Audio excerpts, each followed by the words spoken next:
Mas assim, uma pessoa está com ansiedade, crise de ansiedade, do pânico. A pessoa precisa de algo mais prático. Mas quando que eu acho que eu recomendaria uma psicanálise? Eu recomendaria para aquela pessoa que... Qual a diferença do psicólogo para o psiquiatra? O psicólogo... É correto dizer que o psicólogo ele vai tratar mais das questões emocionais, sentimentais do paciente, enquanto o psiquiatra ele trata mais de transtorno, mais da parte clínica, de alguma questão clínica desse paciente? Mais ou menos. Então, para a pessoa ser diagnosticada com TDAH, ela tem que ter déficit de atenção e hiperatividade? Ou é um ou outro? E, vamos lá, qual você falou que na criança e no adulto ela é diferente. Então, o TDAH ele já se manifesta na fase infantil. Você já é possível que aquele adulto poderia ter sido diagnosticado quando criança. Ele não desenvolveu ao longo da vida. Qual a característica do TDAH na criança? Então, uma criança tem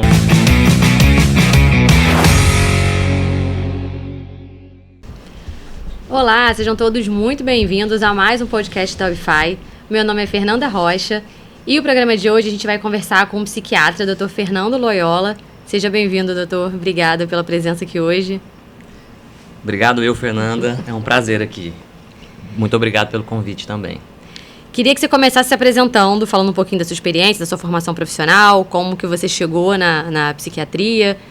Explica pra gente um pouquinho aí da sua trajetória. Eu sou lá de Goiânia. Primeiro eu comecei um curso de engenharia. Fiz por 4 anos, só que sempre com muita vontade de fazer medicina. Aí eu acabei fazendo a Universidade Federal de Goiás, a UFG. Tenho muito orgulho por ter estudado lá. E durante a faculdade, a medicina acaba que abre um leque muito grande, de várias especialidades. E você vai mudando de uma área para outra, só que quando eu cheguei na psiquiatria, me encontrei. E aí eu vim para o Rio de Janeiro, né, saí de Goiânia para vir aqui para o Rio de Janeiro, para me especializar em psiquiatria, né? Fiz aqui a residência do Instituto de Psiquiatria da Universidade Federal do Rio de Janeiro, o IPUB, que foi a primeira residência médica da América Latina em psiquiatria e também tenho muito orgulho por ter estudado lá. E aí o psiquiatra ele faz a faculdade de medicina e depois se subespecializa em psiquiatria. Mas acredito que as escolhas elas conversam muito com a nossa história de vida. A psiquiatria conversa muito com a minha história de vida, porque principalmente eu tenho um tio, irmão da minha mãe, e desde novinho eu escutava minha mãe falando, o seu tio tem um problema da cabeça que chama-se esquizofrenia. E com 6 anos, nossa, o que é esquizofrenia? O que é isso? E aí sempre cresci pensando muito sobre a saúde mental, mas o TDAH também conversa muito com a minha história de vida. Eu sou diagnosticado com TDAH, tive um diagnóstico onde pouca gente, numa época onde pouco se falava sobre, mas eu fui aquele caso que não era clássico, que mereceu o teste neuropsicológico. Então na escola era um aluno bom, tirava boas notas, mas também estudava mais assim para a prova mesmo, até chegar a época do vestibular. E na época do vestibular você não tem como estudar antes do vestibular. Na véspera, né? Não dá pra fazer, um dia antes eu vou sentar e vou reler a matéria, não dá. Não dá. E aí, vestibular, você começa a não conseguir. Nossa, mas sempre fui considerado um bom aluno, me achava inteligente, mas no vestibular eu não conseguia parar para estudar o suficiente para passar para prestar um vestibular. E acabei entrando para engenharia, estava do boom da engenharia, fiz na particular, uma boa faculdade também. Mas aí durante a faculdade também não gostando e reprovando em algumas matérias. E aí eu falei, não, eu quero fazer medicina mesmo, é isso que eu sempre quis fazer. E aí, aí eu comecei a estudar, tentando estudar, mas não consegui estudar. E aí eu fui, não, tem alguma coisa de errado. Procurei, já estava entrando numa certa depressão durante a fase da engenharia, porque as coisas não estavam dando certo na minha vida. E aí eu comecei a investigar e fiz o teste neuropsicológico. E uma das boas indicações do teste neuropsicológico é justamente uma certa dúvida. Por exemplo, eu não tive notas ruins, nunca reprovei. E aí no teste neuropsicológico você consegue identificar o porquê disso. Por exemplo, se você tiver um QI um pouco mais alto, a inteligência pode compensar. Se a sua mãe for muito, por exemplo, na infância, se sua mãe ou seu pai for muito rigoroso ou for muito presente ali, ele pode funcionar como a gente fala, um lobo pré-frontal acessório e pode compensar também. Mas assim, aí eu acabei tendo esse diagnóstico e a partir do momento do tratamento minha vida mudou de patamar total. Passei numa faculdade federal, super concorrida, né? Passei em várias faculdades federais, na verdade. E aí despontou totalmente. Passei na residência de psiquiatria aqui, que é considerada uma das melhores do Brasil. E me considero realizado. E aí, naquelas pessoas que realmente precisam do tratamento, é muito importante porque ela tem a capacidade de mudar o rumo da vida dessa pessoa. Então, até como experiência pessoal, né? Você acha que se não fosse o tratamento, você não teria conquistado Com certeza o que conquistou pós o diagnóstico? Com certeza não. E é feliz hoje, realizado com essa decisão? Sou muito feliz, sou muito realizado. Vou começar tirando uma dúvida pessoal minha, tá? Perfeito. Vamos lá. Qual a diferença do psicólogo para o psiquiatra? O psicólogo é um grande parceiro, né? Sempre no cuidado da saúde mental, é um profissional muito importante e nós conversamos bastante no cuidado do paciente. Mas o psicólogo faz a faculdade de psicologia e aí nisso tem outras subespecializações e o psiquiatra primeiro fez medicina e depois se especializou na psiquiatria, faz uma residência médica na psiquiatria. Mas o psiquiatra, ele atende em processo terapêutico assim como o psicólogo, não? É possível de fazer ainda uma subespecialização da psiquiatria. E, inclusive, no Instituto de Psiquiatria aqui da UFRJ tem esse R4, a residência de psiquiatria dura 3 anos, e aí você pode se subespecializar em outras áreas da psiquiatria. E uma das áreas é justamente a área das terapias. Pode sim. E para uma pessoa, para um paciente, chegar no psiquiatra, ele tem que ir encaminhado para um outro profissional ou ele pode, acho que estou precisando, vou me consultar e fazer essa ponte direto, ou ele tem que passar por um outro profissional que vai direcioná-lo? Fernanda, na maioria das vezes, o paciente chega no psiquiatra depois de ter passado em outros profissionais. Uhum. É comum de ter passado no neurologista e o neurologista fala, não é comigo e é com o psiquiatra. Mas não tem necessidade de ser encaminhado. Tá. Ele pode marcar com o psiquiatra, mas não precisa ser especificamente com o psiquiatra para você entrar no cuidado da saúde mental. Uhum. Importante que seja com qualquer profissional da área da saúde mental e esse profissional, se ele avaliar que seja necessário, ele acaba encaminhando para o psiquiatra. A consulta com o psiquiatra, ela acontece da mesma maneira que acontece uma consulta ou um atendimento com o psicólogo? Da forma da pessoa se abrir, contar da vida, contar das questões que estão trazendo, enfim, algum problema, algum dilema ali no dia a dia? É também dessa forma? Em relação especificamente a isso, sim.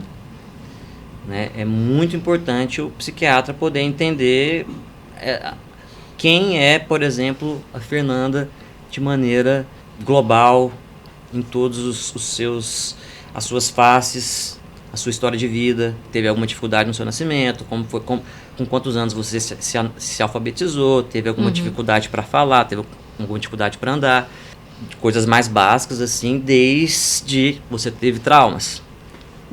Isso que você está vivendo agora tem um motivo claro? E a gente vai investigando. Mas diferencia um pouco sobre o papel do psicólogo. O psiquiatra, ele tem uma diferença importante sobre o psicólogo. Nós somos parceiro. Resumindo, não é no divã. Se o paciente quiser ficar no divã, ele pode. Mas é uma consulta aqui, sentada na mesa mesmo. A gente pode fazer por telemedicina, pode fazer presencial. E, apesar da formação médica, a sua especialização você não vai fazer exame clínico no paciente, você não vai fazer escuta, você não vai, enfim, fazer exames ali, você não precisa estar tocando, manipulando o paciente, é isso? Isso na psiquiatria é secundário, mas em alguns casos vai ser necessário sim. Por exemplo, no tratamento do TDAH, quando a gente dá o psicoestimulante, né, não precisa ser sempre, mas é importante a gente avaliar a pressão. Um dos efeitos colaterais é aumentar um pouco a pressão do paciente, a gente precisa avaliar isso. E aí, durante as consultas, a gente acaba medindo a pressão, e se for por telemedicina, a gente acaba orientando para o paciente medir a pressão dele em horários adequados. Mas na psiquiatria especificamente, diferente de outras áreas, por exemplo, a neurologia, que o exame físico é muito importante, vai avaliar a marcha, vai avaliar a força. Na psiquiatria isso não é muito importante, então acaba mesmo a questão da mente da pessoa. Vai haver ali uma conversa para você entender sobre aquela pessoa, mas não é uma consulta de terapia. Não é ali tão profunda, digamos assim, como a terapia. É muito profundo. É diferente, por exemplo, na terapia, o psicólogo, ele quer fazer o tratamento ali no funcionamento do paciente. Então, por exemplo, a informação colateral vai ter uma importância um pouco reduzida com o psicólogo. Já na psiquiatria, a gente quer diagnosticar. Aquilo que esse paciente está me falando é verdade? Será que, por exemplo, um paciente com delírio persecutório, as pessoas querem me matar, tem gente querendo entrar na minha casa, a gente precisa confirmar isso. Pode ser uma verdade, pode não ser uma verdade. Então a gente precisa conversar com o familiar para poder entender o que está acontecendo de verdade. E aí o que a gente vai em busca é como esse paciente funciona. Tem influências do parto? Tem influência do desenvolvimento? Como que é a vida desse paciente? Como que é o dia desse paciente? Como que é a família desse paciente? Será que é uma família disfuncional? Será que é uma família funcional? Esse paciente, ele tem insight do que ele está falando? Ele sabe do que ele está falando? Será que ele reconhece o problema dele real? E aí a gente precisa de informações colaterais para a gente poder entender quem é aquele paciente, para a gente poder dar uma melhor conduta. Nem sempre o paciente vai sair com medicamento. Muita gente acha que vai no psiquiatra vai sair com remédio, né? Na minha cabeça era isso. O psiquiatra é o médico que vai te dar ali o remédio que o psicólogo não pode. Muita gente acha isso. O psicólogo não pode receitar a medicação, né? A medicação é um ato médico. A receita do tratamento farmacológico e alguns tratamentos não farmacológicos é um ato médico exclusivo do médico. Na verdade, é muito comum do paciente sair sem medicação da consulta. Ele fala assim, não, na verdade você precisa de uma terapia. E aí a gente tem que estudar também terapias para poder indicar a terapia adequada. Por exemplo, no TDAH, terapia cognitivo-comportamental. Não é psicanálise. O que esse paciente precisa para poder melhorar a sua disfunção executiva, né, o seu próprio funcionamento de autossabotagem, ele vai conseguir com um bom profissional da terapia cognitivo-comportamental. Transtorno de personalidade borderline. Tem uma terapia específica para o borderline, que é a terapia dialética comportamental. Então a gente tem que ter um conhecimento específico para poder indicar a melhor terapia. E também a psicanálise também. Alguns pacientes eles vão ter benefício da psicanálise, outros não vão ter um benefício naquele momento da psicanálise. Então não são... O psicólogo, ele tem uma linha de atuação e ele não vai conseguir atender qualquer paciente, qualquer tipo de transtorno ou qualquer tipo de questão que o paciente apresente. Ele vai tratar questões específicas dentro da formação dele, é isso? A terapia cognitivo-comportamental acaba englobando várias práticas que têm um tratamento adequado para todos os transtornos da saúde mental.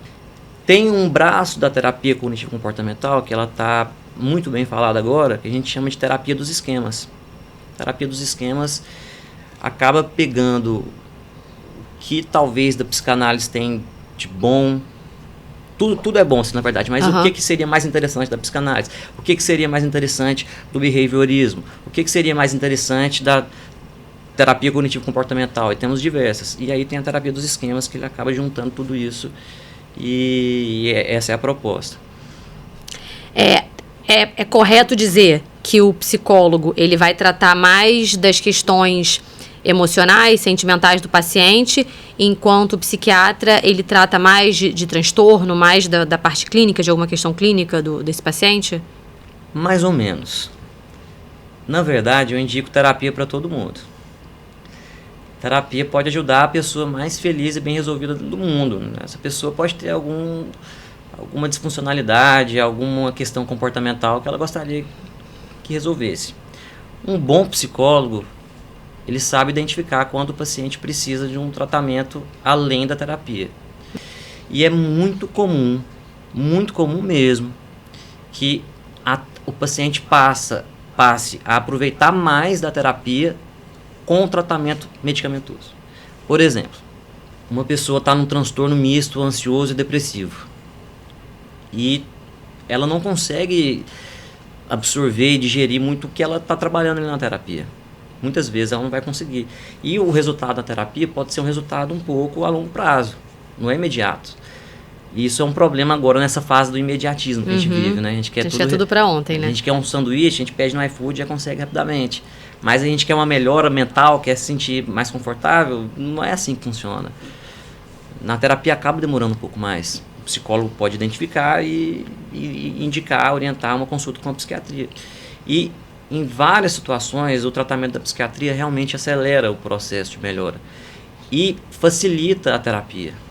E o bom psiquiatra, ele sabe identificar quando um paciente não precisa da medicação. Então, na verdade, é muito comum do paciente chegar na consulta da psiquiatria e a gente explicar para ele, olha, o que no seu caso, observe que você tem sim, se você veio aqui na minha consulta, porque provavelmente algum sofrimento, algum prejuízo você deve estar tendo. No entanto, quando a indicação medicamentosa não fica muito clara, os efeitos colaterais podem ser mais evidentes do que os efeitos benéficos. E a pessoa acha que não deu certo, não era para ela. Então, um bom psiquiatra, ele sabe identificar isso e faz uma cartinha explicando para o psicólogo que talvez não seria o momento, e conversando com o paciente, a gente definiu que naquele momento não é indicado o tratamento medicamentoso.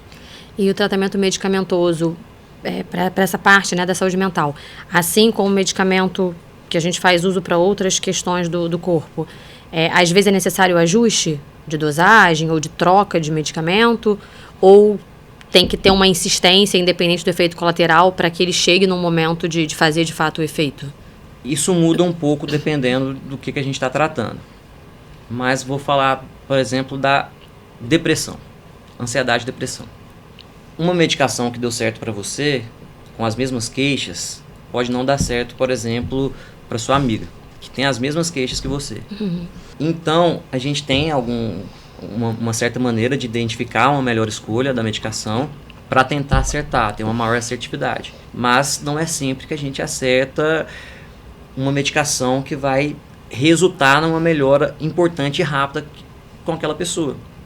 Em alguns transtornos, inclusive durante a residência, a gente fala que o terceiro psiquiatra é que vai resolver. Porque a pessoa chega no primeiro psiquiatra, né, o psiquiatra tenta investigar da melhor forma e escolhe uma medicação, e essa pessoa pode ter alguns efeitos colaterais, ou essa pessoa pode não ter uma melhora esperada, e aí ela vai para outro psiquiatra, aí muda a medicação, pode não ter uma melhora, um efeito esperado, e aí o terceiro ele vai aceitar, ele vai acertar porque ele viu que não deu certo. Já foi ele para exclusão, né? O que não funcionou e fica mais fácil acertar. Mas, por exemplo, a gente consegue ter um certo caminho. A gente olha a história familiar, então a gente vai tratar depressão, ansiedade, a gente pergunta, alguém da sua família também trata? Aí fala assim, não, minha mãe trata. E deu certo para ela, qual medicação ela usa? Pode ser que tem maior chance de uma medicação que sua mãe usa e deu certo para ela e tem uma grande chance de dar certo para você também. Mas também tem a questão da dose. Antes da gente desistir de uma medicação, a gente tem que colocar na dose adequada. Então, o fluxo, como que o livro recomenda a questão da medicação. Então, o paciente chega lá, vamos supor que ele tem uma medicação de iniciar o tratamento para ansiedade e depressão. A gente escolhe uma medicação, vem o retorno, a gente avalia, teve alguns efeitos colaterais importantes, se teve uma melhora. Para ansiedade e depressão, a gente fala assim, olha, mais ou menos de 4 a 6 semanas para você ter o resultado esperado da medicação. E aí a gente avalia. Teve uma melhora substancial, a gente mantém a dose. Teve uma melhora parcial, normalmente a gente aumenta a dose da medicação. Não teve nenhuma melhora, 0 melhora, depois de 2 meses, vamos supor. Ou teve efeitos colaterais importantes, aí a gente avalia uma troca medicamentosa já assim depois de 2 meses. Mas acaba que, especificamente para depressão e ansiedade, é ruim trocar rapidamente a medicação, porque pode ser que essa pessoa teria um bom efeito com essa medicação e aí ela acabou abandonando depois de um mês e aí ela acha na cabeça dela que não deu certo. E aí ela nunca vai utilizar essa medicação, que poderia ser muito boa para ela. Então precisa insistir pelo prazo que o profissional, né, que o psiquiatra prescrever ali e depois estar retornando para fazer uma outra avaliação para ver se de fato é aquela ali a se manter ou se tem algum ajuste para realizar. Sim. Mas isso não acontece, por exemplo, para o TDAH. O TDAH a gente já espera um resultado mais rápido. Logo, como a gente falou, isso. Logo de início. Isso. E aí, especificamente no TDAH, a gente tem que olhar a efetividade para ajustar a dose e os efeitos colaterais, como pressão alta, um possível efeito colateral é aumento de tique. Então, se a pessoa tem um certo tique, a gente tem que avaliar se esse tique não vai piorar ou não, e por aí vai. Bom, a gente vai falar hoje sobre um tema que acho que está muito falado, né? Vou dizer que tem muito difundido hoje, a gente tem visto muitos diagnósticos, que é o TDAH. Não sei se porque agora, né, a gente fala mais sobre saúde mental e as pessoas estão procurando mais, mas a gente tem visto um número crescente, assim, até de adultos, né, tendo diagnóstico e procurando tratamento. Então a gente vai conversar um pouquinho sobre isso e tirar as dúvidas sobre esse tema. O que é o TDAH? A gente tem observado o boom do TDAH nos consultórios, nas redes sociais. O boom do TDAH nas redes sociais, por um lado, é positivo, por outro lado, negativo.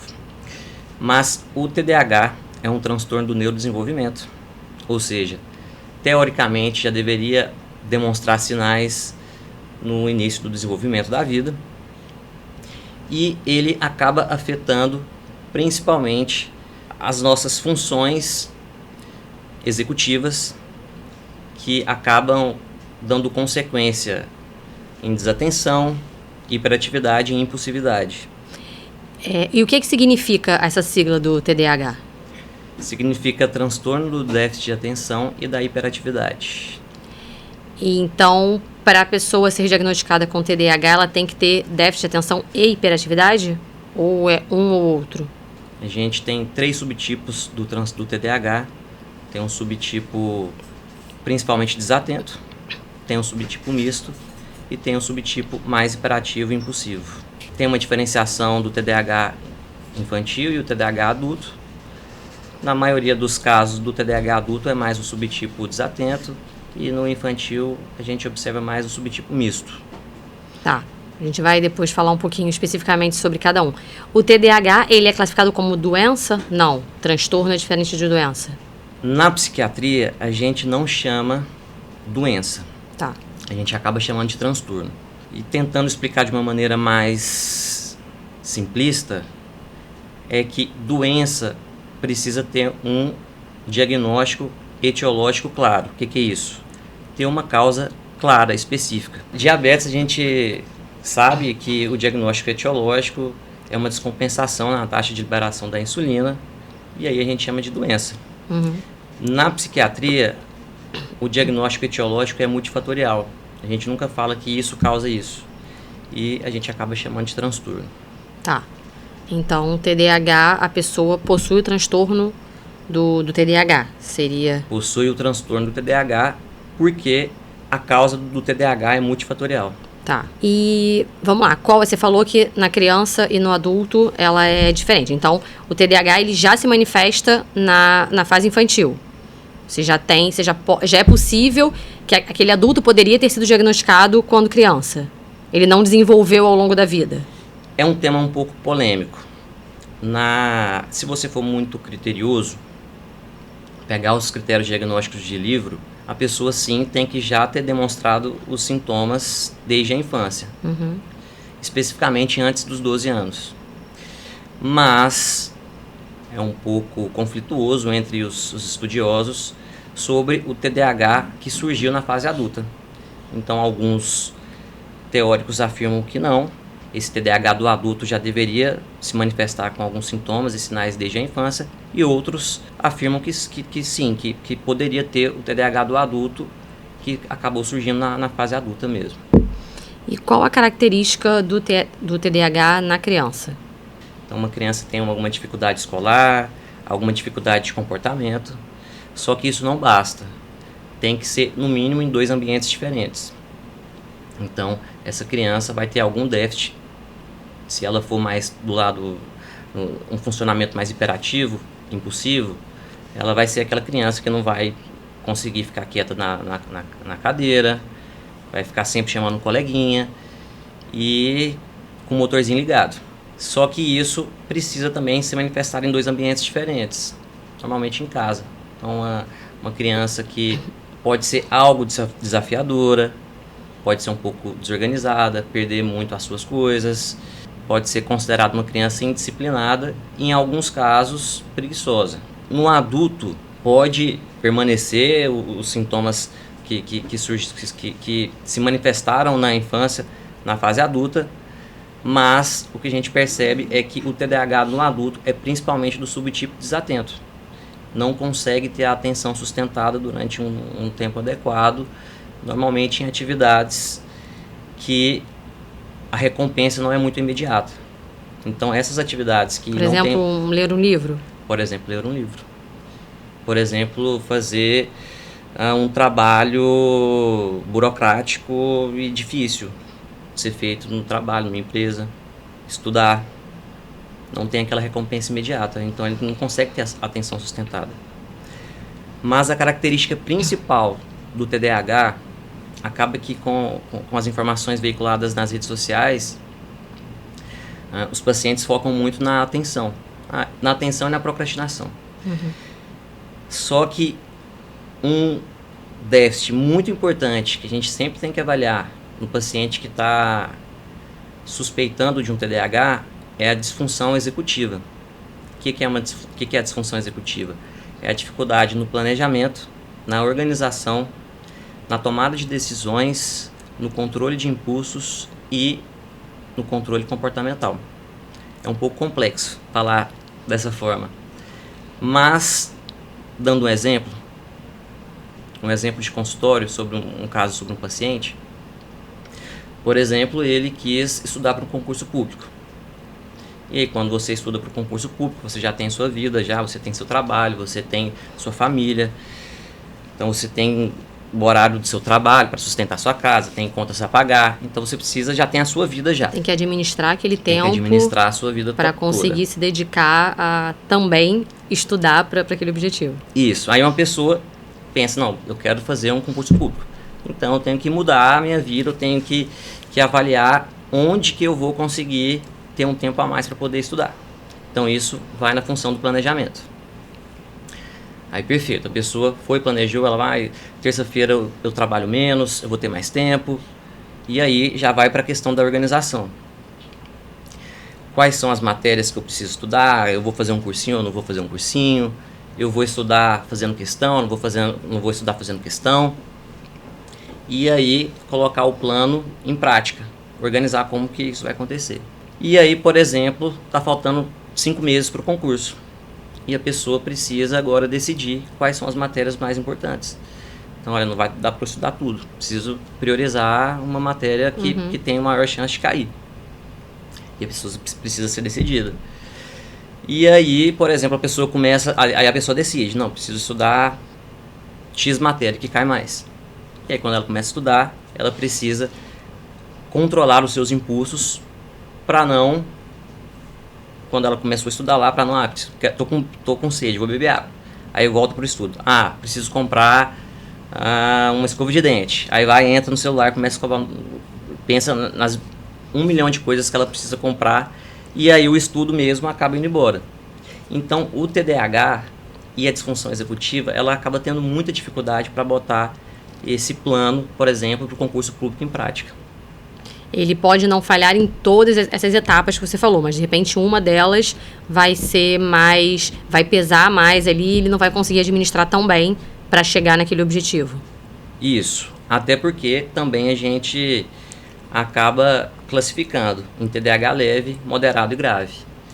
E o TDAH leve, muitas vezes ele acaba passando batido. O TDAH moderado já tem assim, uma certa disfuncionalidade, e o TDAH grave, muita disfuncionalidade, quase pegando toda esses capacidades cognitivas superiores.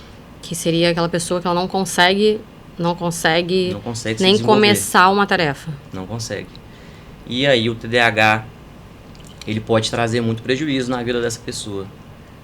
Inclusive, um TDAH adulto não tratado está muito relacionado à depressão. Muitas vezes a gente acaba diagnosticando um paciente no consultório, mas a principal queixa não é um TDAH, é uma depressão. Aí você vai analisar a história de vida dele, ele acabou se frustrando em vários quesitos, vários sonhos foram deixados para trás. E aí a gente vai investigando a história de vida, né, na época da escola. É muito importante pegar uma informação colateral dos familiares, não só a informação do paciente. Então, o familiar é importante nesse processo de diagnóstico e de tratamento? Muito importante. Muito importante. A gente sempre precisa ter uma história colateral, até porque o diagnóstico da psiquiatria, ele depende de uma anamnese muito bem feita. Anamnese, os dados que a gente colhe durante uma consulta. Não existe um exame que o paciente vai fazer de imagem e que vai ali te dar um diagnóstico dizendo, não, tem aqui um pontinho nesse exame que a gente pode dizer que ele tem. Isso não existe. Temos um teste neuropsicológico. O SR, é esse? ARSR? Tem? Não, esse acaba sendo um questionário que a gente podemos utilizar durante o processo diagnóstico, mas a avaliação neuropsicológica, e normalmente a gente não pede o teste para confirmar normalmente, a gente pede para descartar outras situações. Por exemplo, temos os transtornos do aprendizado, que acaba também sendo um diagnóstico confundidor importante do TDAH, como dislexia, descalculia. E aí acaba que confunde um pouco. Confunde muito o diagnóstico. A criança tem muita dificuldade na escola, não consegue concentrar na aula de matemática, não consegue concentrar na aula de português, não consegue ler um livro, não por um déficit atencional, mas realmente por um transtorno do aprendizado ali que acaba gerando prejuízo na vida dessa pessoa. E normalmente com a criança, se aquilo ali ela não consegue, tem uma dificuldade, ela costuma deixar de lado e não querer mais fazer aquela atividade porque ela não consegue sair dali, então naturalmente ela abandona, né? Naturalmente abandona. E aí, naturalmente as notas acabam sendo prejudicadas. E aí entra naquela história da criança preguiçosa, que não quer saber de ler, Sim. Que não quer saber de estudar, mas que na verdade não consegue mesmo, né? Não é? Sim. E acho que, ainda mais se for numa fase de alfabetização, ela não consegue nem verbalizar isso, né? Não consegue. Se tá naquela fase 6, 7 anos ali, ela não vai conseguir verbalizar que ela não está conseguindo fazer aquelas ligações das letras ou dos números para chegar no resultado que é esperado para ela naquela idade. São diagnósticos que acaba que eles não são muito valorizados, né? Muito pouco falado.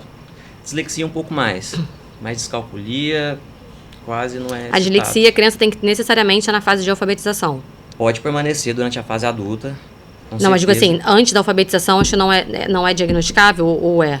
Ou é a partir da alfabetização que é possível um diagnóstico? Normalmente, a partir da alfabetização, sim. Que é a organização dos fonemas, das palavras, e aí faz esse diagnóstico e com auxílio muito do fonoaudiólogo. Você falou da dislexia, você falou uma outra, desculpa. Descalculia. Descalculia seria o quê? Uma dificuldade com os números, basicamente, uma dificuldade com os números. Não consegue entender muito os conceitos numéricos de soma, subtração, e aí a pessoa acaba postergando todas as atividades que envolvem números. E aí esse processo pode ser confundido com uma falta de atenção e com TDAH. A hiperatividade física, ela sempre acompanha a criança com TDAH? Não sempre, mas é mais comum o TDAH clássico da criança, sim, ser acompanhado pela hiperatividade. Os casos clássicos, eles são marcantes. Normalmente na consulta, a criança ela não para quieta, passa debaixo da mesa, sobe em cima da mesa, aí tem que a mãe tenta conversar e fica puxando, filho, não faz isso, não faz isso. Normalmente esse é o caso clássico, mas existem os não clássicos, que é mais o subtipo da desatenção mesmo. E a gente pode falar de uma hiperatividade mental também, dentro do TDAH, ou não? Ou se a hiperatividade seria mais da parte física, comportamental? Acaba que a hiperatividade física pode ser uma consequência da hiperatividade mental. Acaba que os transtornos da psiquiatria, né, da saúde mental, eles precisam serem examinados e serem bem detalhados, porque eles parecem muito. Por exemplo, com o boom que está acontecendo agora das redes sociais, né, muita gente fazendo o autodiagnóstico. Muito.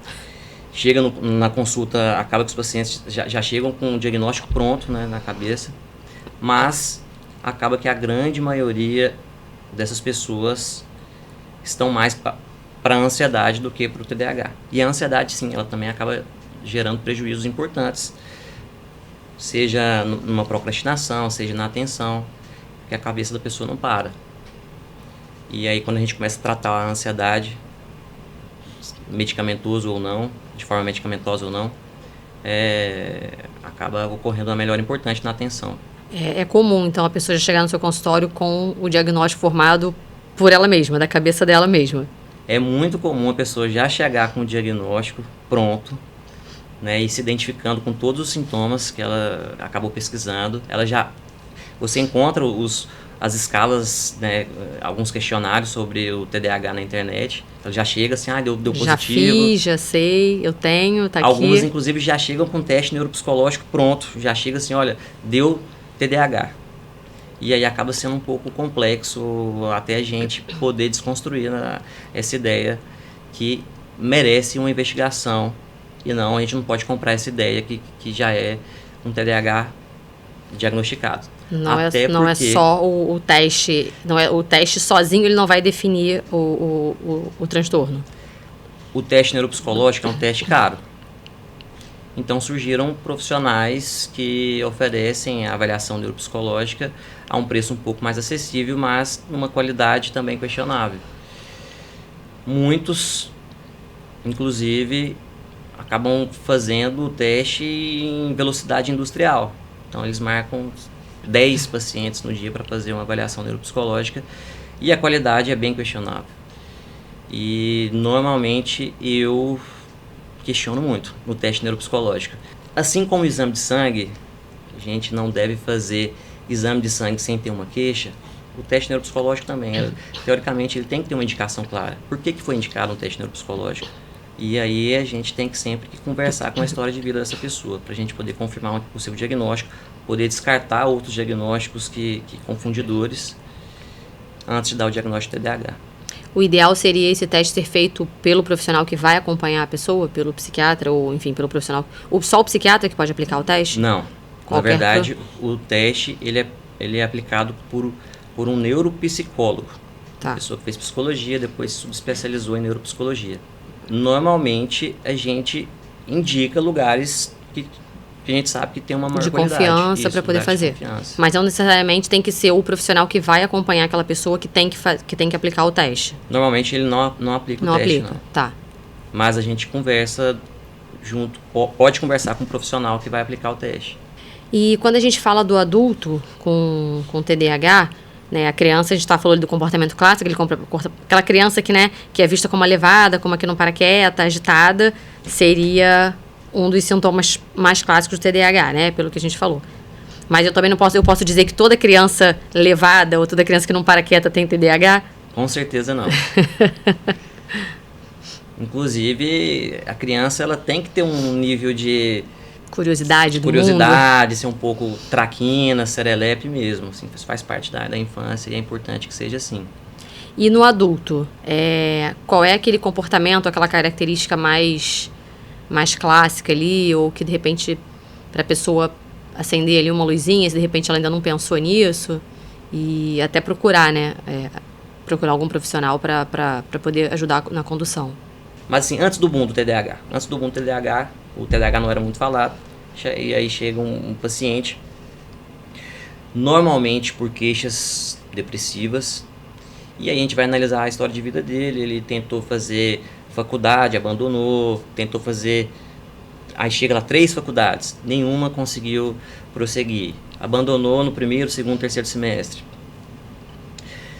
Pode ter muita dificuldade para manter no mesmo emprego.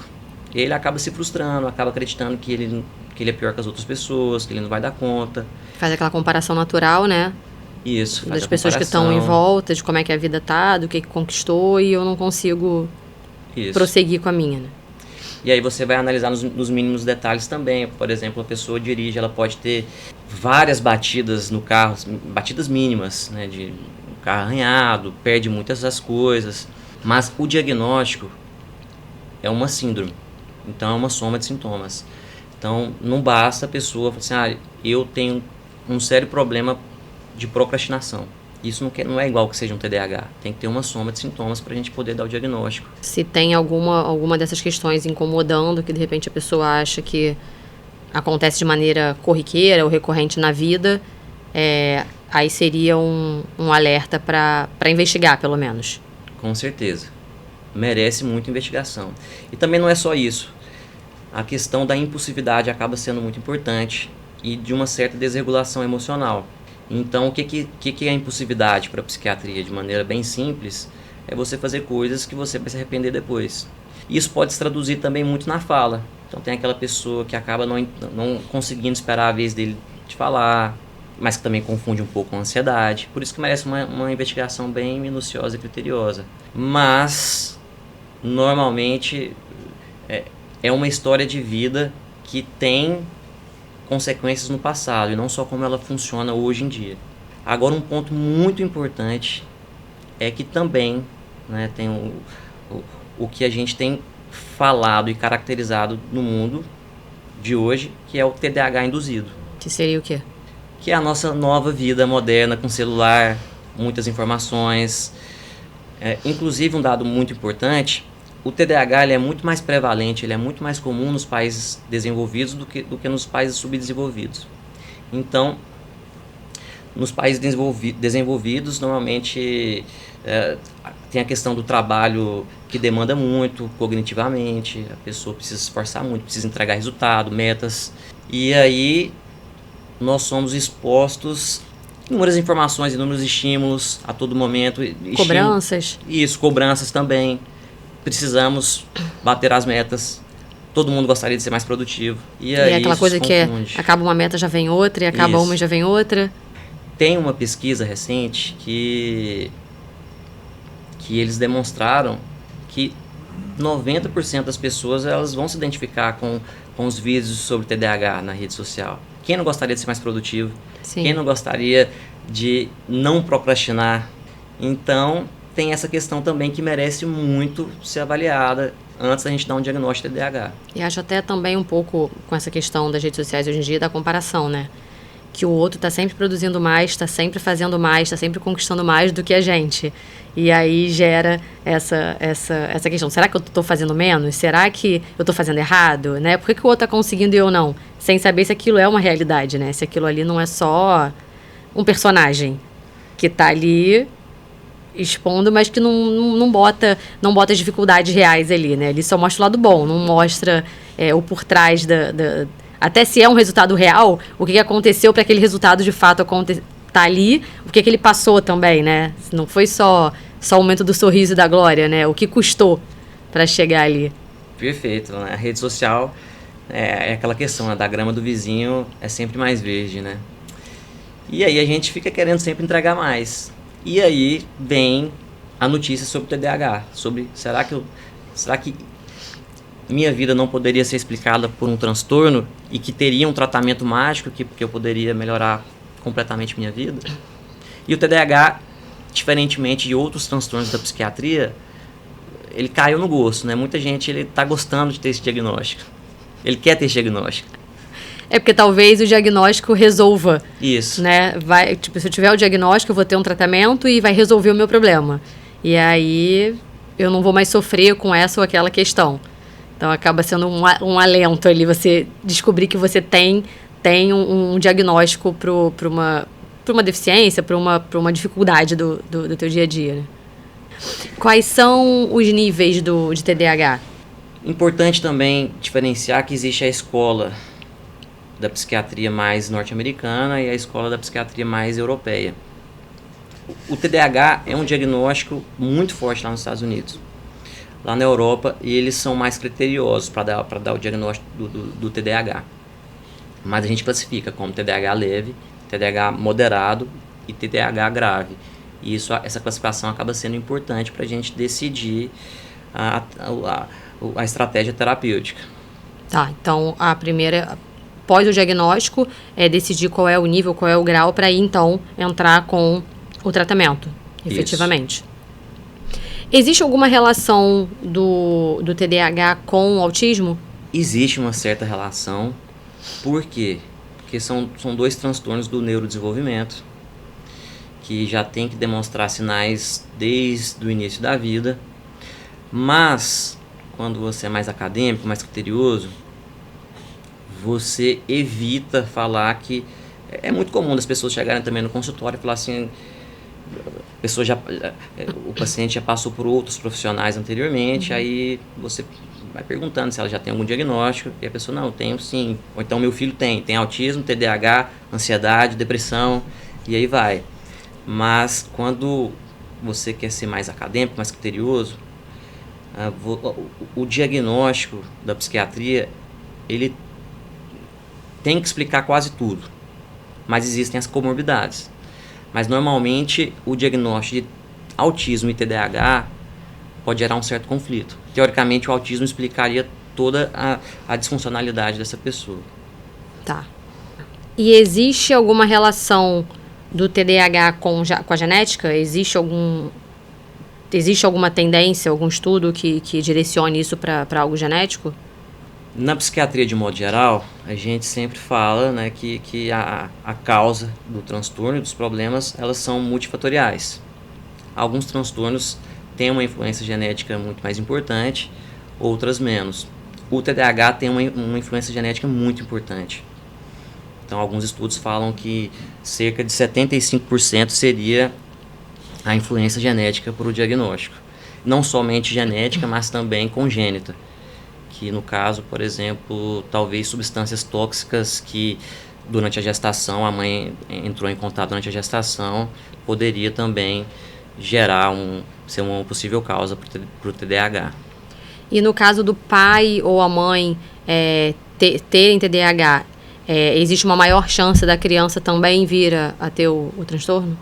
Existe uma grande chance, e isso também faz parte do critério diagnóstico, não do critério diagnóstico, mas do processo diagnóstico. A gente tem que investigar a história familiar também. Normalmente existe pai, mãe, irmão com diagnóstico também de TDAH. E às vezes esses familiares nem têm diagnóstico.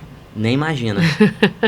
Esse boom do TDAH tem mais ou menos quanto tempo? Você tem mais ou menos uma noção de quando que começou assim essa... Eu não consigo precisar especificamente, mas acredito eu que por volta de uns 2, 3 anos. Tem se falado muito sobre o TDAH, e os bloggers do TDAH, eles estão estouradíssimos. Você olha assim, depois de 2 minutos da postagem, 10 mil curtidas, não sei quantos compartilhamentos. As pessoas se identificam realmente com aqueles sinais ali. E por um lado positivo, realmente muita gente que nunca ouviu falar sobre o TDAH acaba entrando em contato, e aí isso é positivo. O número de adultos que procura hoje isso é bem maior do que você tinha há uns anos atrás. Com certeza.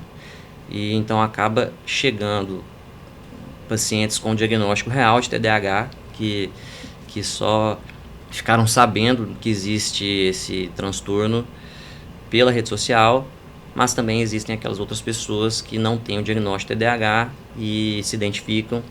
Mas de toda forma é muito importante procurar psicólogo, alguém da saúde mental para poder avaliar melhor esses sintomas. O diagnóstico ele é feito por um profissional ou é um conjunto de... ou ele é multidisciplinar? Ele precisa de vários profissionais para chegar no diagnóstico ou não? Um profissional que trate de saúde mental, ele já é capaz de sozinho fechar o diagnóstico? Os casos clássicos, tem aqueles casos clássicos, né? Que aí quando a gente vai avaliar os critérios diagnósticos, com muita dificuldade na escola, já reprovou de ano, a escola sempre fez cartinha para a mãe sobre questões comportamentais, aí você vai avaliar, pergunta para a mãe, fala assim, não, muito desorganizado, perde tudo, aí você começa a encaixar um caso muito clássico, aí você avalia o paciente, acaba não tendo muitas dúvidas, mas nunca é um diagnóstico transversal, ou seja, nunca a pessoa chega numa consulta especificamente e a gente, não é isso. Longitudinal, que a gente tem que encaixar as histórias familiares e tudo mais. Mas acaba que vai ser muito importante a gente conversar com o psicólogo, conversar com... Quando é criança, normalmente a gente pode conversar com a escola. E a escola faz uma cartinha falando sobre como que é o comportamento. E nos casos que acaba gerando um pouco de dúvidas, a gente pede o teste neuropsicológico. Então não é sempre que o teste neuropsicológico ele é solicitado, é em casos específicos. Não é sempre, casos específicos. Se a gente pedir sempre, o teste neuropsicológico pode gerar mais dúvidas do que clareza. Então, em cima do que você tem de relato, do histórico do paciente, é que vai determinar se é necessário o teste ou não. Isso. O teste ARSR-18, é esse o nome? Sim. Ele serve para quê exatamente? Qual é a função dele? É um teste que é importante para uma certa triagem. Se deu negativo, a gente acaba direcionando a investigação para outros transtornos. Então, o teste de triagem, ele tem que ter uma grande sensibilidade. O que é isso? Ser capaz de detectar essa pessoa que tem esse diagnóstico. Mais baixa especificidade. O que é isso? Ele tem muito erro. Então, muita gente que dá positivo no teste não tem o diagnóstico. Mas é importante que ele seja assim, para pessoas que têm um real diagnóstico, não dá um falso, não dê um resultado negativo, e essa pessoa não é investigada por diagnóstico. Assim como é o exame de urina, o EAS, é um teste que tem uma alta sensibilidade e uma baixa especificidade. Então, se ele deu negativo, provavelmente não é exame de urina. Agora, se ele deu positivo, pode ser infecção de urina. Tá. Então, se der negativo, você descarta... Sim. Quase que 100%. Não chega de descartar, é muito forte, mas assim, a gente acaba tentando priorizar a investigação para outros indo por outros caminhos. De repente tem alguma outra condição ali que tenha sintomas parecidos. Sim. E saiu na mídia esses dias sobre um estudo da Organização Mundial da Saúde. Por exemplo, o Brasil é tido como o país mais ansioso do mundo. Então, um país... Todos os países do mundo que tem maior quantidade de pessoas com transtornos ansiosos é o Brasil. As Américas, quando você compara entre todos os continentes, e o Brasil dentre todos os países das Américas. E sim, é uma substancial. Você acha que esse resultado pode estar diretamente relacionado ao que a gente passou da Covid-19, desse processo que pegou até o mundo inteiro de surpresa, mas que pode ter alguma relação, algum impacto? Ou... Você fala em relação à ansiedade. Transtorno ansioso. Com certeza. O transtorno ansioso acaba sendo um dos transtornos que os fatores ambientais eles são muito importantes para o diagnóstico, mas também não explicam tudo. Então acaba que tem a influência bioquímica, genética e a influência externa. Mas a insegurança... Problemas de saúde, Covid, problemas financeiros acabam sim influenciando muito para o diagnóstico do transtorno ansioso. E quando a gente fala em tratamento do TDAH, né? Como a gente falou, não é doença, acredito eu que então não tenha cura porque não é doença. Estou errado ou não? Você falou que não é doença, né? Eu perguntei se o TDAH era uma doença, não é um transtorno.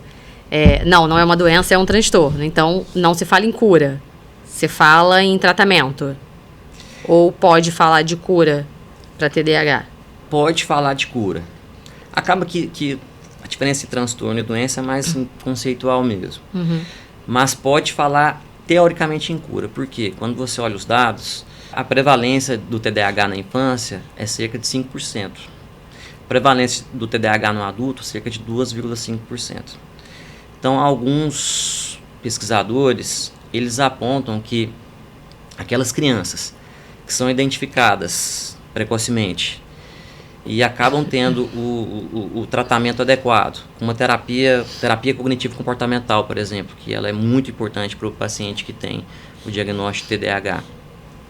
Tem muito estímulo, muito apoio familiar e, nos casos específicos, o tratamento medicamentoso, uma parcela significativa desses pacientes podem, depois de alguns anos de tratamento, melhorarem de certa forma que eles acabam não preenchendo os critérios diagnósticos posteriormente. Teoricamente, pode-se falar que uma parcela dos pacientes que completaram o diagnóstico para TDAH na infância, eles podem sim não preencher o critério na fase adulta. Então, não necessariamente vai ser um transtorno que a pessoa vai ter que lidar o resto da vida com ele. Tem uma parcela mínima que pode ser que melhore se tiver o tratamento adequado na fase da infância. Até porque é um transtorno do neurodesenvolvimento. Acreditamos que mais ou menos até os 21 anos, as nossas conexões sinápticas, a neuroplasticidade do cérebro, ela está em desenvolvimento. E isso justifica muita coisa. Por que a gente não deve expor certas substâncias antes dos 21 anos? Então, em alguns casos, esse neurodesenvolvimento acaba sendo um pouco mais atrasado mesmo. E aí, essa pessoa, numa fase mais posterior, 18, 19, 20 anos, acaba desenvolvendo essa questão cerebral que acaba reduzindo os sintomas do TDAH da infância. Mas uma grande parcela acaba mantendo, sim, os sintomas na fase adulta. E tendo que ficar em tratamento para ter uma melhora na qualidade de vida. Especificamente em relação ao tratamento, o TDAH tem uma informação importante. Por exemplo, as pesquisas clínicas, quando a gente vai pesquisar sobre as doenças de toda a medicina, não especificamente só da psiquiatria.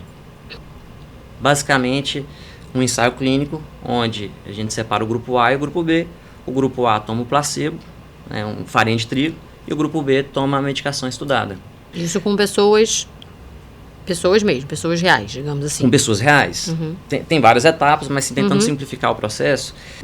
Por exemplo, pressão alta. Para a gente falar que o captopril é efetivo para pressão alta, teve que ter um estudo onde eles separaram pessoas com pressão alta no grupo A, pessoas com pressão alta no grupo B, deram o placebo para o grupo A e eles não sabiam.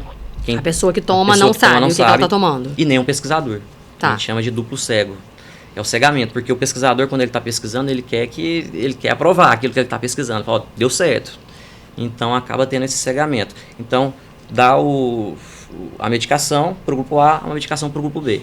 Um deles é o placebo. Então, vamos falar que o grupo A é o placebo e o grupo B é a medicação estudada. E o que é o efeito placebo? E isso todo mundo conhece, né? O efeito placebo. É justamente uma melhora dos sintomas que quem tomou a medicação placebo acaba tendo. E é uma realidade, não só a psiquiatria. Então, por exemplo, nas pesquisas clínicas, quando a gente observa o grupo A que está tomando farinha de trigo em forma de comprimido, elas começam a ter uma melhora na pressão ali, uma porcentagem reduzida, mas acaba tendo sim. Porque ela acredita que está sendo medicada e aí, naturalmente, os sintomas físicos podem acabar sendo diminuídos. Porque o efeito placebo acaba sendo mais falado sobre as questões da psiquiatria, e realmente ele é mais importante na psiquiatria, mas ele ocorre também nas pesquisas clínicas. Então, a pessoa que está tomando ali a farinha de trigo, quando a gente vai medir a pressão, o nível pressórico dela, tem uma certa redução, claro que numa porcentagem muito reduzida. E para o captopril ser aprovado, a diferença da melhora do grupo B em relação ao grupo A tem que ser uma melhora assim, significativa. E em relação, por exemplo, ao tratamento da depressão. A depressão, o efeito placebo é muito importante, cerca de 30%. Então, as pessoas que estão em tratamento para depressão, cerca de 30% ocorre uma melhora com o grupo placebo. A diferença entre o grupo placebo e o antidepressivo, por exemplo, é uma diferença não muito grande se você parar para avaliar somente essa diferença, cerca de 30% a 40%. Mas quando você olha essa diferença para quem não está em tratamento nenhum, acaba sendo uma diferença substancial, cerca de 70% a 60%. No TDAH é muito diferente. Então, quando você compara a diferença do tratamento medicamentoso do placebo para a medicação ativa, é cerca de 90%. Então, por exemplo, o placebo para o TDAH não funciona muito. Cerca de 2%, 3% vai ter um efeito placebo tomando farinha de trigo. E aí, quando você olha a medicação, tem uma diferença de 90%. E aí é estabelecido como um das doenças ou transtorno em toda a medicina, seja da psiquiatria ou clínica, onde a medicação tem um maior grau de efetividade. E especificamente no TDAH, quando é muito leve, a gente pode fazer só com a terapia, mas moderado a grave e até em alguns casos no leve, a medicação vai fazer uma diferença muito importante na vida dessa pessoa. De 90% é 90%. de mudar a vida mesmo, né? De mudar a vida mesmo. Leva para outro patamar. E quando é necessário o paciente usar a medicação para o TDAH, mais ou menos com quanto tempo de uso ele já vai começar a ver resultado do tratamento? Logo no primeiro dia. Que é diferente de outros tratamentos, de outros transtornos, por exemplo, depressão, ansiedade, que acaba demorando um pouco mais. No TDAH, a gente utiliza principalmente as medicações que são chamadas psicoestimulantes, a Ritalina, que é o metilfenidato, o Venvance, que é a lisdexanfetamina. Tem chegado outras medicações, por exemplo, ano passado chegou a atomoxetina, que já é uma medicação antiga nos Estados Unidos. De primeira linha são somente essas aqui no Brasil. Primeira linha, os psicoestimulantes, segunda linha, a atomoxetina. Temos outras de terceira linha, mas nos Estados Unidos temos diversas outras moléculas que eles acabam utilizando para o tratamento. Mas é um psicoestimulante, uma medicação que tem efeito imediato e por isso é tarja preta. Criança também pode fazer o uso de medicação, se for indicado? Pode sim, é uma medicação muito segura para a criança. Tem os efeitos colaterais que eles precisam ser manejados. Por exemplo, metilfenidato e o Venvance, eles podem, na infância, tirar muito o apetite. E aí precisa ser acompanhado para saber se a criança não está comendo menos e quando não é muito bem acompanhado, isso pode gerar assim um déficit do crescimento. Tem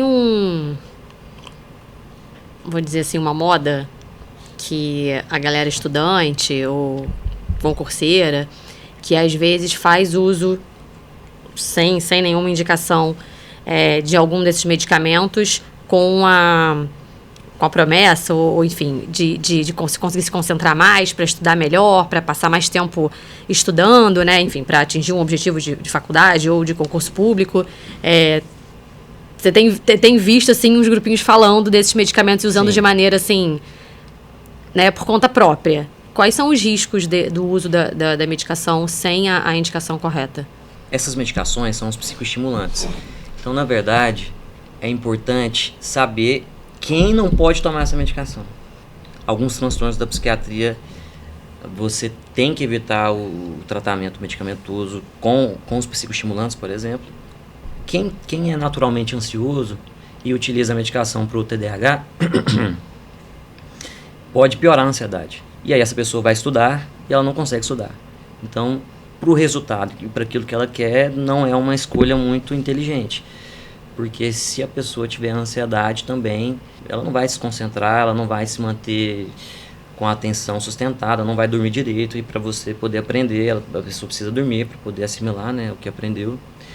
Então, o principal ponto é que precisa haver essa investigação sobre quem pode e quem não pode tomar a medicação. Não é todo mundo que pode tomar a medicação. Tem o risco de dependência.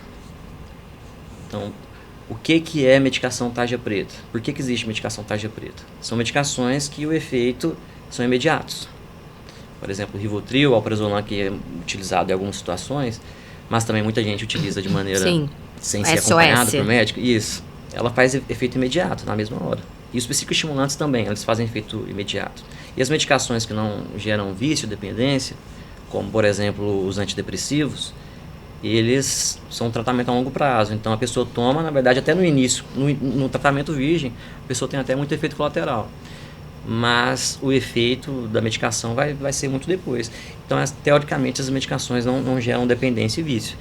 E dependência e vício, basicamente, tem a dependência psíquica e física.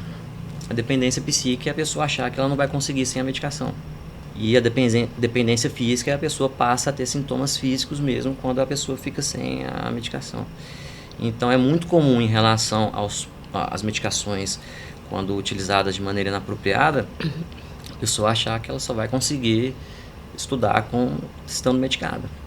E TDAH, além da terapia e até da medicação, existe alguma outra terapia alternativa, de repente, que seja indicada, que auxilie nos sintomas, nessas questões?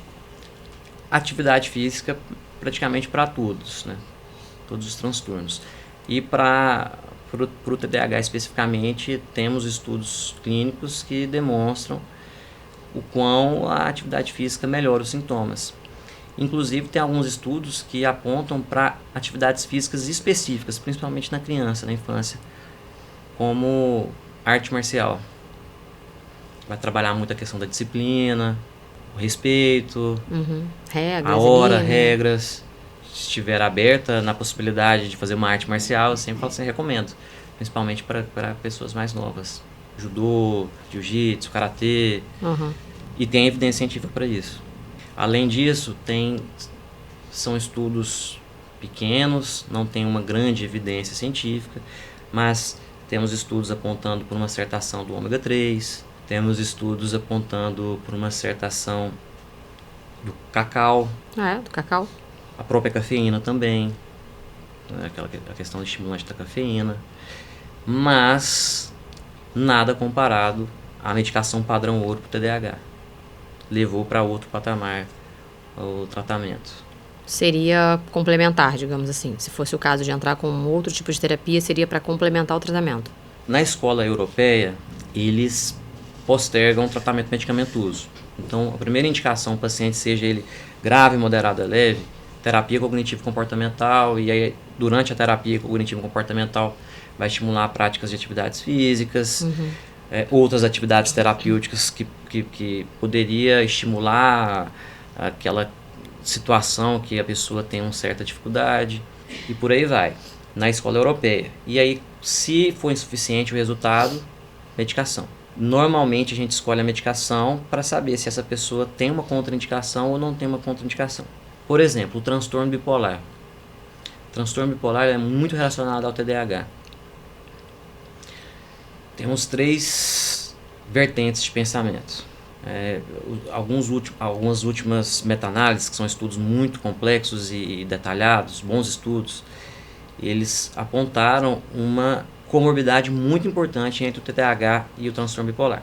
Então, uma vertente fala que poderia ser realmente uma comorbidade real, que quem tem TDAH tem grande chance também de ter uma comorbidade com transtorno bipolar. Outros falam que de uma possibilidade de ser um subtipo específico do transtorno bipolar, que o quadro poderia abrir com sintomas prodrômicos como um TDAH na infância, na adolescência e posteriormente na vida adulta se manifeste como transtorno bipolar. E outros acabam apontando que na verdade é um erro conceitual, que os sintomas podem parecer muitos. Então, na verdade, ou é um TDAH grave, que acaba se manifestando numa forma de transtorno bipolar, ou um transtorno bipolar com muito déficit de atenção, numa oscilação do humor muito importante, que a queixa principal passa a ser desatenção, procrastinação e outras coisas assim. Supondo uma pessoa com transtorno bipolar e com sintomas do TDAH e faça o uso do psicoestimulante, essa pessoa pode piorar muito o quadro dela do transtorno bipolar. E é contraindicado. Nos casos que a gente percebe que tem uma real comorbidade, a gente tem que tratar primeiro o transtorno bipolar com estabilizador de humor. Quando essa pessoa estiver com humor estável, se não resolveu os sintomas, as queixas, aí é válido avaliar o uso do psicoestimulante, mas também com o uso bem próximo do psiquiatra ali para poder avaliar a possível piora do transtorno bipolar. E aí, nesses casos específicos, onde o uso da medicação pode envolver um risco maior, talvez seja interessante a gente tentar tratar com esses tratamentos mais alternativos, e se o resultado for insuficiente, a gente avalia o risco-benefício da medicação mais padrão ouro. Essa medicação que chegou no ano passado no Brasil, a atomoxetina, ela é uma medicação interessante, porque ela é da classe dos antidepressivos, não é tarja preta. O TDAH está muito relacionado ao uso de substâncias também. Então, a comorbidade do TDAH com transtorno ansioso é considerável. Com o transtorno bipolar e depressão, outros transtornos do humor, muito considerável também, muito substancial. E por uso de substância, inegável que tem uma relação. Naqueles pacientes que podem ter uma tendência ao vício, o tratamento pode melhorar o uso de substância, mas a gente tem que avaliar se essa pessoa não vai começar a utilizar o tratamento como droga também. Tá. Muita gente tem utilizado o Venvance como droga. E vai na balada, acha que fica mais eloquente, mais articulado, mais animado. E esse uso acaba sendo muito inadequado. Então, nessas pessoas específicas que acabam tendo essa chance de um uso errático da medicação, a atomoxetina é bem legal, bem interessante. Porque ela não é uma medicação que tem tendência ao vício. E justamente porque o efeito dela é a longo prazo, depois mais ou menos de um mês. E a gente consegue acompanhar isso também. Também não é uma medicação que pode piorar alguns tiques. Se a pessoa tiver, por exemplo, o transtorno de Tourette. Que seria? O transtorno de Tourette, ele ficou até um pouco famoso porque tem uma página no TikTok que eles mostram como é o dia a dia das pessoas que têm o transtorno. Mas, basicamente, o Tourette é um transtorno de tique. E esse tique pode ser físico, muscular, de movimentos, mas o que chama muita atenção é o tique verbal. As pessoas xingam sem ver. Então, é muito relacionado à pessoa xingar. Entendi. Não sei se eu vou poder xingar aqui, mas assim, a pessoa xinga mesmo, assim. Só a pessoa que usa palavrão o tempo todo. Não consegue... Do nada, assim, a pessoa é bem assim, aí ela começa a ficar... O gatilho do tique, ela começa uma sequência de palavrão. E isso pode ser muito inadequado e causar muita vergonha para essa pessoa. Tem um cantor muito famoso também, que eu não sei muito bem qual que é esse cantor, mas ele é muito famoso e ele tem o transtorno de Tourette. E ele, cantando a música num grande show, ele tem lá o tique dele, começa a ter o tique, e o pessoal sabe, e aí depois de um tempo ele volta. Então, por exemplo, o psicoestimulante é contraindicado, porque pode piorar. Pode deixar mais acentuado, então, esse... Pode piorar o tique. Sendo do Tourette ou não. Ou não. Por exemplo, pessoas que têm tique de mexer no cabelo, e aí isso pode ficar muito acentuado, e a pessoa está lá estudando, super focada, e aí quando vai ver, já está até uma parte do cabelo sem um buraco ali, sem cabelo. Mas por isso que isso merece um acompanhamento muito, muito próximo do profissional que está acompanhando. Para justamente fazer botar na balança aí os prós e os contras de tudo, para ver qual que vai ter maior efetividade aí para amenizar os sintomas que causam, de repente, algum transtorno, né, no dia a dia. Na grande maioria isso não vai acontecer. Na grande maioria não vai acontecer. Mas tem os casos que acontecem, né, e a gente precisa ficar de olho sempre. Doutor Fernando, muito obrigado pela sua participação no programa de hoje. É um tema bem, bem atual e bem procurado, né? De maneira geral, pelas pessoas estão procurando saber e querendo até se diagnosticar, né? Como a gente falou, ou não. Mas acho que vai ter muita gente e muitas famílias que, de repente, acende aquele alerta, assim, para poder ir atrás de um diagnóstico, né? De um tratamento, se for o caso. Obrigada mesmo pela presença. Obrigado Fernanda, pelo convite. Foi muito bom. É muito importante que aconteça podcast, que fale da saúde como um todo, principalmente da saúde mental, que acaba divulgando informações por profissionais da área. E eu gostaria de deixar um recado aqui para quem tem uma suspeita, quem tem uma certa dificuldade nos estudos, quem teve uma certa dificuldade no passado, quem acha que é pior que os outros, que a vida dele não vai dar certo, que tem muita desregulação emocional, procure um profissional, vale a pena fazer essa avaliação. Pode ser que não seja um TDAH, pode ser que não seja nada, mas caso seja um TDAH, o tratamento pode mudar o rumo da vida dessa pessoa. Pode fazer com que essa pessoa estude, que tenha um curso superior, ou que melhore o desempenho no trabalho, evite que essa pessoa fique abandonando concursos. Por exemplo, eu tive um paciente que ele abandonou 3 concursos. Não conseguia e largou. Muita gente é demitida. E quando a gente vai avaliar, pode ser que seja um possível transtorno no TDAH, e o tratamento tem uma eficiência muito eficaz e pode realmente mudar a vida dessa pessoa. Então, é isso, gente. não deixa de procurar qualquer profissional da saúde, não precisa ser especificamente um psiquiatra, mas se você tem essa dúvida, mínima dúvida, procure. E evite um pouco o autodiagnóstico da internet, que pode confundir muito.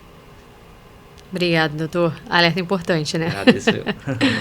Se você gostou desse vídeo, não se esqueça de se inscrever no canal, deixar o seu like, ativar as notificações e envie esse vídeo para um amigo ou para uma pessoa que você acha que é importante ouvir e saber sobre o que a gente conversou hoje. E a gente se vê na próxima semana. Tchau, tchau.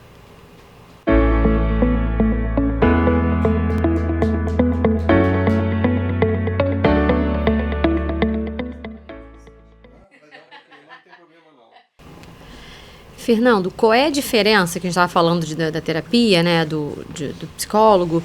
Qual é a diferença da psicanálise e da terapia? É a mesma coisa com nomes diferentes ou tem diferença?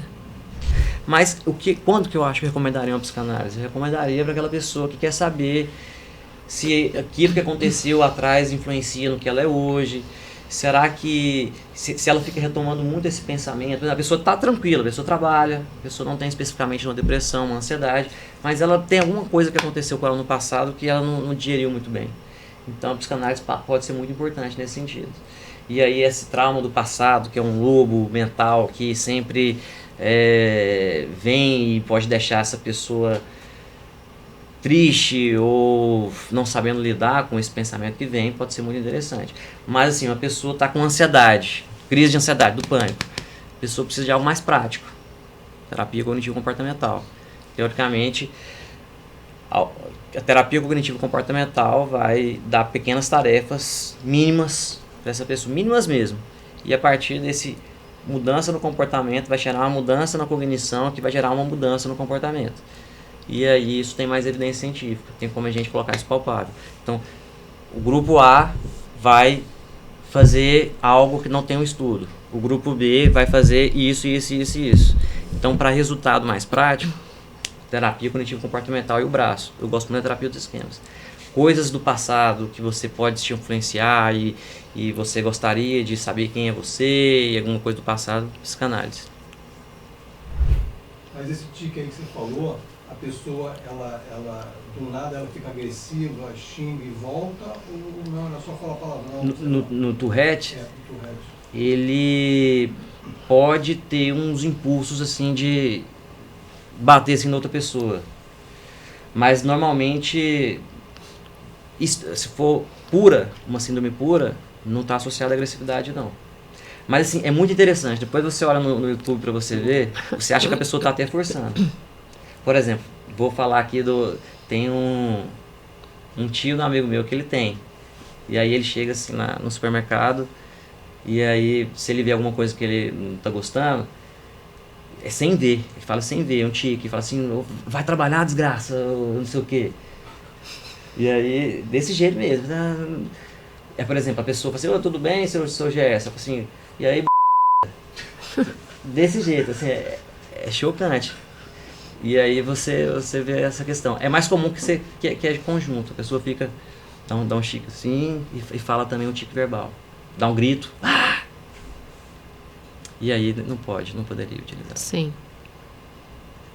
Posso encerrar?